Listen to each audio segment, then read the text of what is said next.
May bagong phone na release si Xiaomi. Ito ay ang Xiaomi 17T Pro. Tara, try natin to. So ayun nga, kahit wala pang isang taon, kaka-release lang ng mga panibagong phone si Xiaomi, ang Xiaomi 17T series. Ito yung isa sa mga pinaka-inaantay na phone sa mga Xiaomi fans dahil isa siya sa kadalasang napakasulit talaga na phone. Pero masasabi pa rin ba natin na sulit ang Xiaomi 17T series? Kamusta ba siya kumpara sa kanyang mga competitors, predecessor, and of course para sa kanyang presyo? Lahat yan pag-usapan natin dito sa video, pero bago lahat, mag-subscribe muna kayo by clicking the subscribe button below. Hit nyo yung bell icon para ma-update kayo sa mga susunod na videos, at kung sakali makatulong sa inyo ang video na to, i-like at i-share nyo na rin. Sa ngayon, syempre, doon tayo sa unboxing ng Xiaomi 17T Pro.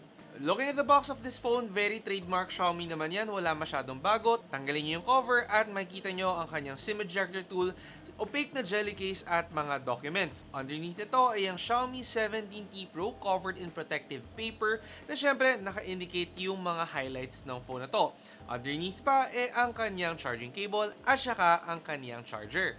Isa sa mga pinagpapasalamat ko sa Xiaomi phones ngayong taon kahit na umaabot tayo sa flagship territory pagdating sa presyo, hindi naman tayo nakigaya sa ibang mga flagship kung saan nawawala yung mga bagay katulad ng charger. At least yan, hindi nyo na kailangan problemahin about this phone.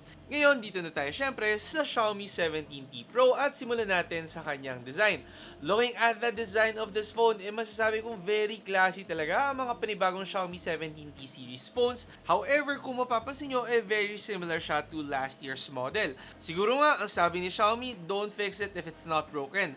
However, meron tayong mga onting changes. For me, mas nirefine lang ni Xiaomi ang design nitong Xiaomi 17T Pro. Mas edgy lang siya, flat na completely yung camera module niya. Tapos, ayun, gumagamit pa rin siya ng matte texture na gustong-gusto ko talaga pagdating sa mga phone. Available siya in 3 different colors and obviously yung black yung meron ako ngayon, pero available din siya in deep blue at saka deep lavender. Nakita ko na in person yung deep blue at deep lavender and para sa akin napaka-classy lang ng mga colors na ginawa ng Xiaomi dito. Kung sakaling gusto niyo medyo kakaiba, go ahead with those colors. Pero syempre ako, mahilig ako sa black, masaya ako dito sa black color ng 17T Pro. Moving on, form factor naman tayo, very identical to the predecessor. May mga konting changes lang, pero I think hindi nyo naman masyadong mapapansin. Ang ikinatuwa ko lang pagdating sa 17T series phones, mas mag-differentiate nyo na yung 17T na base model versus the 17T Pro. Meron na kasi silang difference in size, kung saan ito is 6.83 inch na screen at mas maliit yung sa 17T na base model. Gumagamit siya ng Corning Gorilla Glass 7i para sa kanyang display, and then for the backside naman, gumagamit siya ng glass material dito, although hindi din disclose ni Xiaomi kung anong type of glass material yung ginamit nila. And also, dito naman sa kanyang sides, gumagamit siya ng metal frame. However, hindi rin sinabi ng Xiaomi kung ano ba yung exact metal na ginamit para sa kanyang frame. However, syempre, since bakal to, mas matibay siya din plastic, so mas panatag lang kayo when using your Xiaomi 17T Pro. Dagdag pa nito ay naka-IP68 rating pa rin ang phone na to. Syempre, panatag kayo kapag mabasa or madumihan ang 17T Pro. Ngayon, sa sides ng phone na to, dito sa right side, nandyan ang kanyang lock button, ang kanyang mga volume buttons, tapos nandito naman sa baba, speaker grills, charging port, at saka SIM card tray. For the SIM card tray, dual SIM compatible ang phone na to. Also, eSIM compatible na rin siya. Going back to the display, na-mention ko na nga na 6.83-inch display ang phone na to. Gumagamit siya ng 1.5K resolution AMOLED display na merong napakataas or mas mataas pa lalo na 3,500 nits of peak brightness. Mabilis pa rin ang refresh rate niya at 144Hz. And of course, hindi nagpahuli ang Xiaomi dahil meron siya ng mga extra premium display features para mas lalo nyo ma-enjoy yung phone nyo with less eye strain. For the speakers naman, gumagamit ng stereo speakers ang phone na to, naka Dolby Atmos na yan. And para naman sa kanyang volume, malakas actually yung speakers ng Xiaomi 17T Pro. However, hindi naman siya yung sobrang lakas or abnormally lang talaga yung malakas. Ang nagustuhan ko lang dito ay even at max volume and na-maintain niya naman yung quality ng kanyang speakers.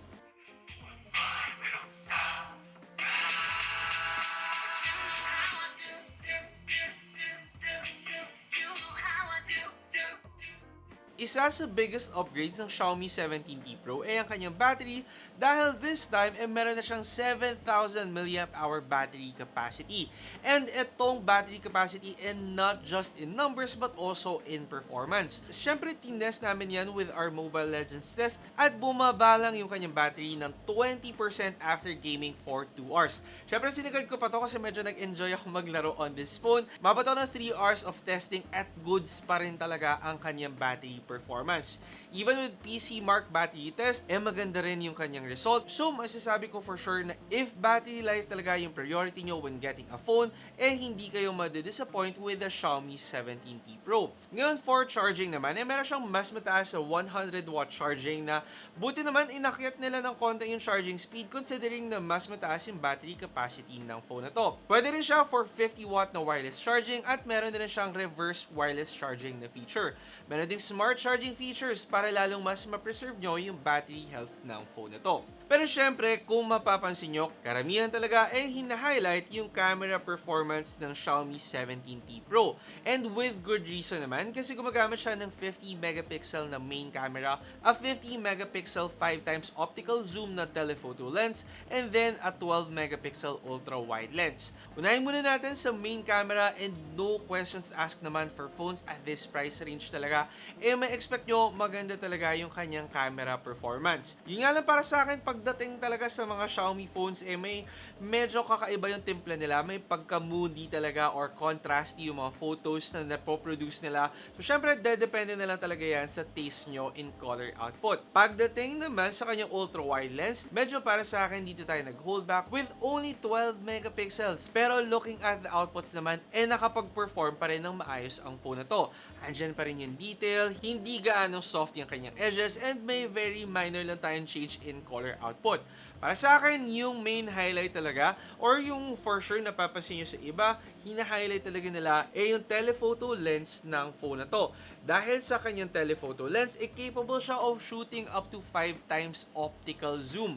Anong ibig sabihin nun? Ibig sabihin lang, hindi niya kailangang i-crop yung mga photos nyo para lang mag-zoom in and take photos, kundi talagang yung hardware niya mismo yung nakakapag-produce ng zoom photos. Ibig sabihin yung lens na laman ng kanyang camera, matic nasa malapitan na talaga. With this, nakakakuha tayo ng mga mas magagandang bokeh effect, portrait photos, without the distortion, and syempre kung mahilig kayo with portrait shots, panalong-panalo yung kanyang telephoto lens.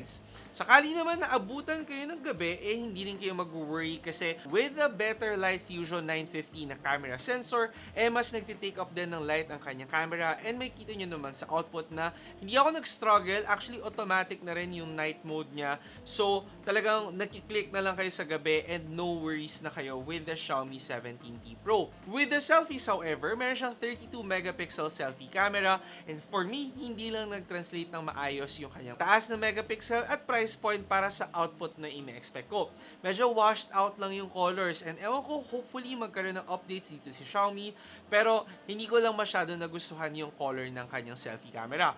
Details naman, nandyan pa rin, malinaw, usable at maganda yung mga photos, pero not as vibrant as other selfie photos na nakuha ko from other phones, kaya naman not as moody na nakukuha ko para sa back camera naman ng phone na to. So Xiaomi, sana ma-improve nyo yung kanyang selfie photos through updates. However, di ko rin naman talaga masyadong gagamitin yung kanyang selfie camera kasi nga kung pwede lang talaga na lagi nyo gamitin yung kanyang telephoto lens for portrait shots, definitely mas maganda yung mga magiging output nyo.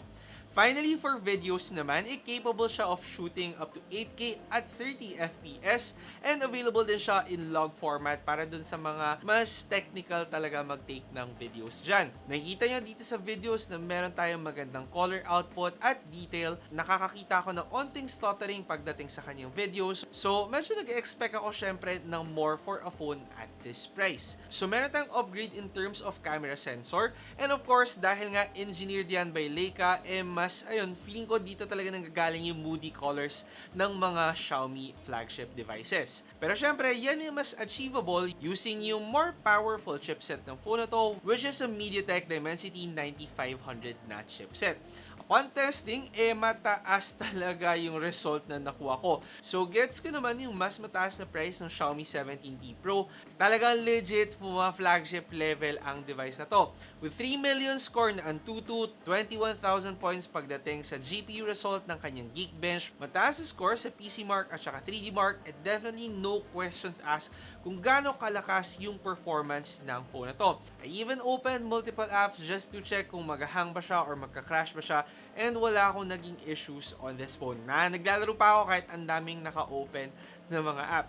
Ngayon, syempre, if magtatanong kayo kung okay ba siya for gaming, maganda yung mga settings na nakuha ko. With Mobile Legends, mataas, naka-ultra settings ako in some areas. And then for a game like Call of Duty, naka-max ako in both graphics at saka frame rate. Pwede pa kayong mag-ultra actually, pero bababa yung graphics niya. And then finally, for a game like Genshin Impact naman, kaya yan up to medium settings. So gaming, breeze lang talaga para sa Xiaomi 17T Pro.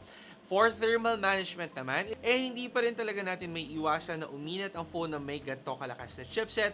Fortunately, kahit hours pinag-usapan na hours ako naglalaro on this phone, wala naman ako na-encounter na thermal throttling. So para sa akin, magandang bagay pa rin yun for the Xiaomi 17T Pro. Suggest ko na talaga with any phone naman, especially with flagship devices na may tendency talagang tumaas yung mga temperature, ipahinga naman natin mga after 2 to 3 hours para talaga maiwasan natin yung init at mas mapahaba nyo yung lifespan ng inyong mga phone. So this phone runs on Hyper OS 3 at saka makakuha tayo ng ilang taon ng software updates at saka security updates on this phone. So longevity din talaga isa sa mga main focus ng Xiaomi 17T Pro. Naka Wi-Fi 7 na yan, Bluetooth 6 at saka NFC compatible na. So future-proofing wise, wala na kayong hahanapin pa on this phone. Dahil dagdag pa dyan, marami siyang mga AI features na ma-offer na makikita nyo dito sa Xiaomi Hyper AI. So natutuwa lang ako dun sa mga phones ngayon na talagang nakakompile na yung mga AI features niya. Aside dun sa mga AI features na hatid ng Gemini, meron pa siya yung mga built-in, yung AI dynamic wallpaper, AI writing, AI speech recognition. Ito naman na-discuss ko na sa mga previous Xiaomi models na na-review ko on this channel. Syempre, for photo editing, available din yung mga AI editing features ng phone na to. At sa lakas nga naman ng chipset niya, syempre mas swabe lang at mas realistic yung napoproduce niya na mga outputs. Ngayon, sa lahat ng sinabi ko, kamusta nga ba ang presyo ng Xiaomi 17T Pro? So, sa launch ng phone na to, nakakalaga siya starting at a 12GB RAM with 256GB storage at 43,999 pesos. Para naman sa mas mataas na 12GB RAM with 512GB storage, ito ay nakakalagang 47,999 pesos. At sa presyo na to, kamusta nga ba ang Xiaomi 17T Pro? So obviously, pang ilang video ko na to ngayon taon, hindi nga nakatakas, and I think mas lalala pa yung pag-price increase ng mga phones ngayong mga susunod na buwan ng 2026. So kung sakaling nag-aay ka ng phone, expect mo talaga na magsisitaasan ng presyo ang mga phone nila. Fortunately ngayon, naka-pre-order period pa ata ang Xiaomi 17T Pro. Kung hindi man, meron pa sila mga promos na ino-offer para makuha nyo ng mas mura ang phone na to. With around 2,000 pesos na discount para sa kanilang launch price. Tapos, kung sakali pa, para meron pa sila mga special discount sa Shopee para makakuha kayo ng mga libre or mga freebies. At saka aside pa doon, additional discounts, magiging mas sulit actually ang Xiaomi 17T Pro. So if you're watching this video, highly suggest i-check nyo sa baba dito sa description box. Sa taas may mga onting icon sa YouTube Shopping, pindutin nyo yan at i-check nyo kung meron bang mga additional vouchers ang Xiaomi 17T Pro. Kasi I'm not gonna lie guys, medyo tumaas talaga ang presyo, or hindi nga medyo tumaas talaga ang presyo ng Xiaomi 17T Pro. And although nagustuhan ko talaga yung performance ng phone na to in terms of gaming performance, camera performance, syempre hindi rin naman biro ang mga phone na nasa gantong presyo na. Sakaling hindi problema sa inyong budget, definitely a really great option for 2026. Lalo na kung mahilig kayo sa portrait photos, gusto niyo ng mahabang battery na phone at gusto niyo isa sa mga pinakamabilis na phone ngayon 2026, ito possibly ang isa sa mga pinakamagandang option ninyo. However, again nga, kung medyo may budget constraints tayo, ako, isasuggest kong i-check nyo naman syempre yung Shopee store nila kung saan pwede pa kayong makakuha ng additional discounts and freebies para masulit yung pag-purchase nyo on this phone. Sakali naman na hindi talaga kaya, meron naman silang Xiaomi 17T na base model na nakakapag-offer rin ng magagandang performance. However, iba lang din talaga yung lakas ng Pro. A deserving phone para tawaging Pro, and para sa akin, deserving pa rin naman siya sa kanyang presyo given na ang dami lang talagang nagmamahala na phones ngayong 2026. Matatawag ko bang telephoto master ang Xiaomi 17T Pro? Para sa akin, tingnan nyo na lang yung mga photos na nakuha ko on this phone and judge for yourself kung tama nga ba na tawagin siyang telephoto master. Para sa akin, oo. Anyway, yun na ang masabi ko about the Xiaomi 17T Pro. Isang magandang premium device ngayon 2026. Pina-classy, pina-refine, pinatibay, pinalakas. Yun na ang masabi ko about this phone. Hopefully nakatulong sa inyo ang video na to para malaman kung dapat nyo na nga bang bilhin ang Xiaomi 17T Pro ngayong taon. Again, kung sakaling hindi pa kayo nakasubscribe to this channel, mag-subscribe by clicking the subscribe button below. Hit nyo yung bell icon para ma-update kayo sa mga susunod na videos. At kung sakaling nakatulong nga sa inyo ang video na to, i-like at i-share nyo na rin. Ako si Alvin, ang inyong tech guy. See you next time. Ingat! Nagustuhan nyo ba ang video ko? I-check out nyo ang aking channel for more phone, gadget, and laptop reviews. Tapos, meron pa akong tech tips and guides. Mag-subscribe by clicking the subscribe button below at i-hit nyo na rin ang bell icon para sa mga susunod ko pang videos.